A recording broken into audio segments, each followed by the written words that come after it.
Hi, welcome to Bar Cart Bookshelf, a video series about books and the drinks they inspire. My name is Elias, and today we're talking about The Nameless Land by Kate Elliott. The Nameless Land is the second book in the Witch Roads duology. We talked about book one, The Witch Roads, at the start of last fall in the lead-up to the release of The Nameless Land. The two books were released back-to-back, The Witch Roads in June of last year, The Nameless Land in November, because they really are books that work so well back-to-back. I had a great time with a couple months separation between my reading, but ooh, what a treat it is for folks, if you have not read The Witch Roads yet, to get to read these back-to-back. That wonderful feeling of a duology as a matched set, as a single novel in 2 volumes in some ways. Both are certainly their own thing, but really a nice, big, meaty fantasy story in a way that promises more opportunities to explore the world while resolving its main storyline.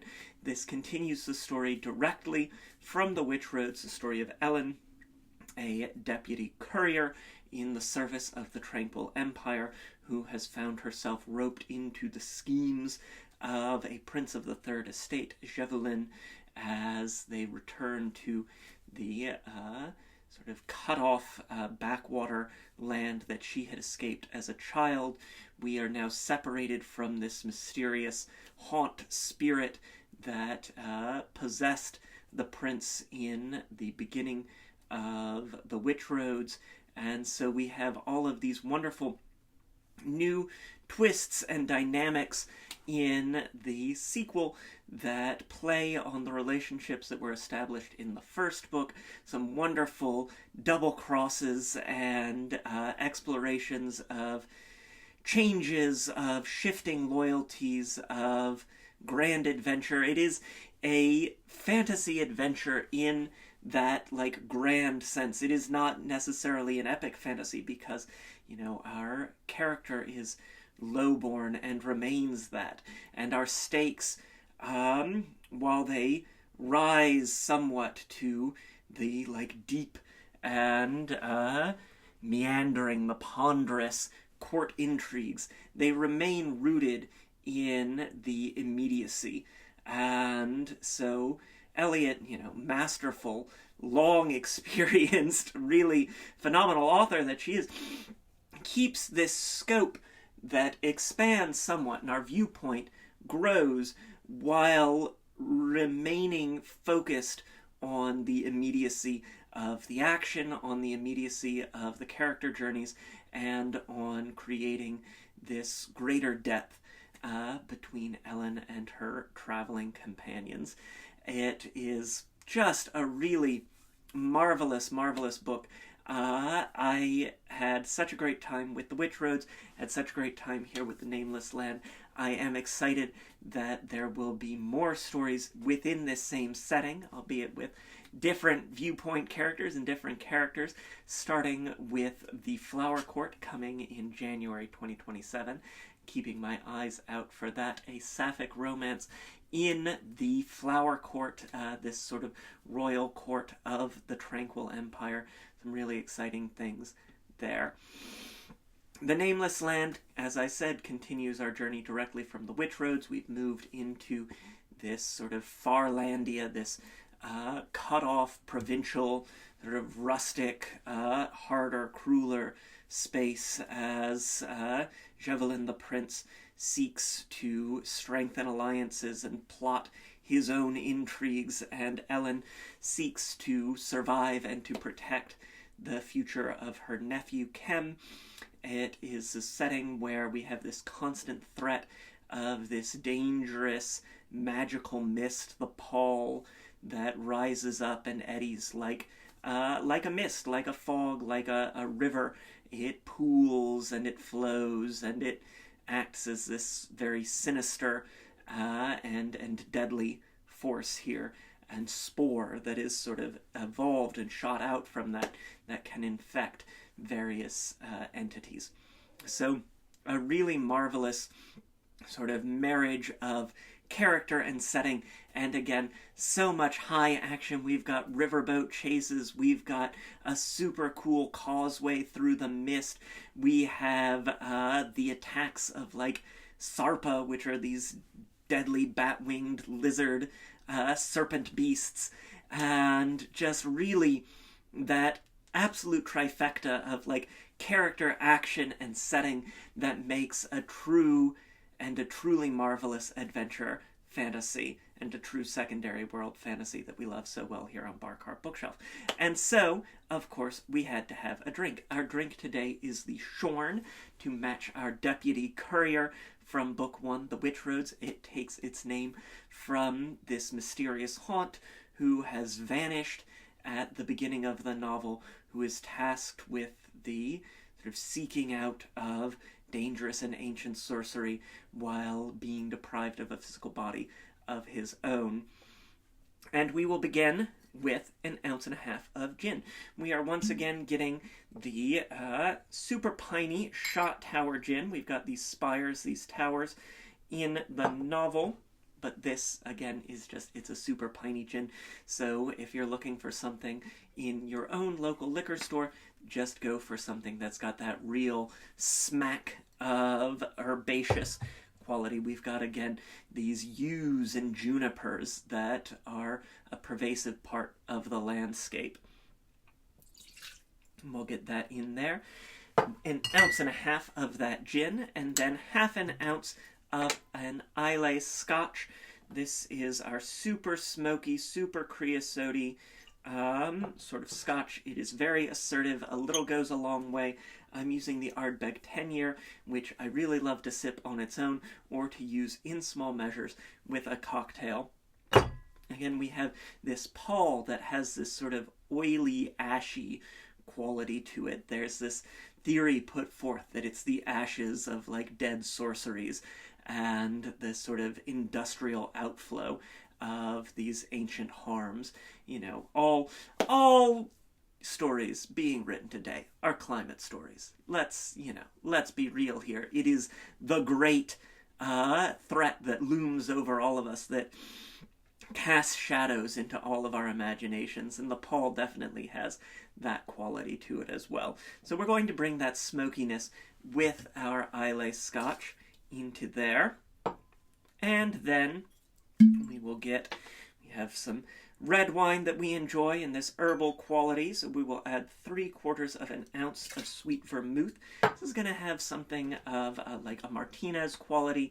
So Martinez is a classic gin martini made with sweet vermouth instead of dry vermouth, but of course enhanced with some of our other ingredients. It's going to add that herbal quality again, but the richness, those sort of dark fruit flavors that we expect from a fine sweet vermouth like Carpano Antica, our favorite here on Bar Cart Bookshelf.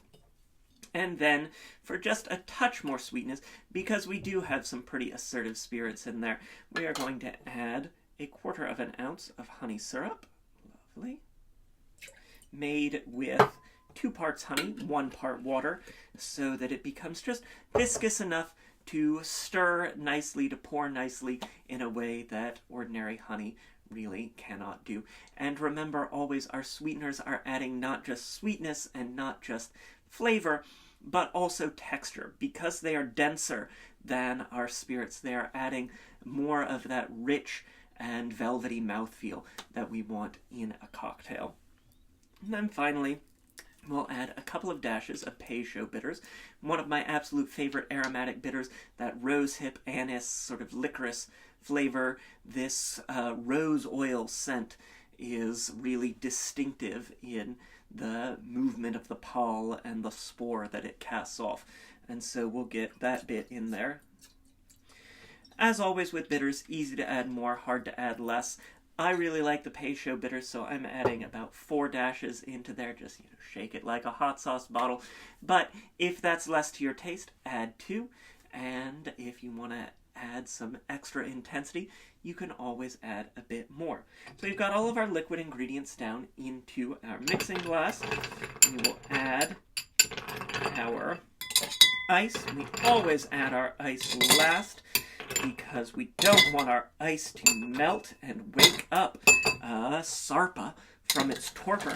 We want to keep things nice, frosty, and freezy. And of course, if we are under attack by, usurpers or cunning provincial lords or what have you, we certainly would not want to come back to a diluted cocktail. A watered-down drink would not do for a prince of the Third Estate. There we go, and give that a nice stir until our ice and our liquid are at roughly an equilibrium there. And while I am finishing stirring that, I will take a large ice cube and get that into a old-fashioned glass, like so. Sometimes you'll need to give it a little stir or figure out if your glass has a slightly narrow, there we go, or just a stout tap down into there, depending on the mouth of your glass. And we will strain our Shorn into our prepared glass. Perfect. And there you have it. This is the Shorn, inspired by The Nameless Land by Kate Elliott. The Nameless Land is available now. The complete Witch Roads duology is available now. It's a really fantastic story. They're going to be really great back-to-back. They're going to be really great separated. I know, because I read them separated, and I thought, ooh, what a treat it would be to read these back-to-back. So, you have that option available to you now. A huge thank you to the publisher, Tor Books, for sending me a review copy of this one. I had already pre-ordered, and we got the opportunity to do a giveaway of the series when we covered the Witch Roads last year, so we can keep our eyes peeled for hopefully the opportunity to do that again with the Flower Court in January. I've got a link to snag the complete duology down below, as well as a link to purchase and pre-order the Flower Court. I'm really excited to spend more time in this setting. I think you all will be as well. I've got a link to purchase my book. So many links. Cocktails and Consoles, 75 Cocktails and Mocktails to level up your game night, as well as the latest anthology from Neon Hemlock, Shatter the Sun, Queer Tales of Untold Adventure. I've got a short story in that, The Peacock Wizard and the Cave of the Serpent Queen. If you like what we do here on Bark Bookshelf, I think you're really going to get a kick out of that. We've got links to various forms of social media, including Blue Sky and Instagram, where there is always a written version of today's recipe.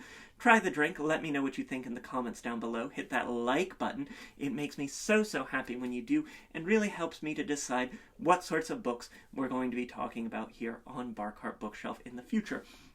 Subscribe if you haven't already, so you never miss an episode. We've got some really great books from both new and returning authors coming as we round out May and head into June, July, August, that real hot summer feeling.